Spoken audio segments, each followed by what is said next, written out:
இப்போது புதிய அறிமுகம் அச்சி ஹோட்டல் சாம்பார் 50 கிராம் ரூபாய் 20 மட்டுமே. PSLV C-59 ராக்கெட்டின் ஏவுதல் நிகழ்வு நாளை மாலை 4:12 மணிக்கு ஒத்திவைக்கப்பட்டிருக்கிறது. தொழில்நுட்ப கோளாறு காரணமாக ஒத்திவைக்கப்படுவதாக அறிவிக்கப்பட்டிருக்கிறது. அது தொடர்பான அண்மை செய்தியை பார்த்து வருகிறோம். இந்த ராக்கெட் ஏவக்கூடிய நிகழ்வானது ஒத்திவைக்கப்படுவதாக தற்போது இஸ்ரோ சார்பில் அதிகாரப்பூர்வமாக அறிவிப்பு வெளியிடப்பட்டுள்ளது. நம் நாட்டின் தகவல் தொடர்பு, புவி கண்காணிப்பு உள்ளிட்ட தேவைகளுக்காக செயற்கைக்கோள்களை வடிவமைக்கக்கூடிய இஸ்ரோ PSLV மற்றும் GSLV வகை ராக்கெட்டுகள் உதவியுடன் அவற்றை விண்ணில் நிலைநிறுத்தி வருகிறது. இது தவிர வருவாய் ஈட்டக்கூடிய வகையிலும் வணிக நோக்கத்தோடு வெளிநாடுகளின் செயற்கைக்கோள்களையும் விண்ணில் இஸ்ரோ செலுத்துகிறது.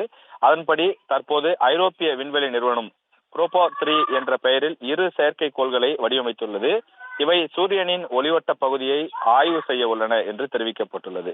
மொத்தம் 550 கிலோ எடையுடைய அந்த செயற்கைக்கோள்கள் சுமந்தபடி ஆந்திர மாநிலம் ஸ்ரீஹரிகோட்டாவிலிருந்து சதீஷ் தவான் ஆய்வு மையத்திலிருந்து இந்த ஏவப்பட இருந்தது.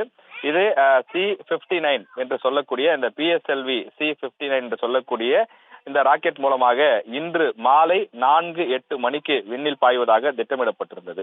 ஆனால் எதிர்பாராத தொழில்நுட்ப கோளாறு காரணமாக இந்த கவுண்ட் டவுன் நிறுத்தப்பட்டிருக்கிறது. சரியாக 3:08 மணிக்கு இந்த கவுண்ட் டவுன் தொடங்கப்பட இருந்தது.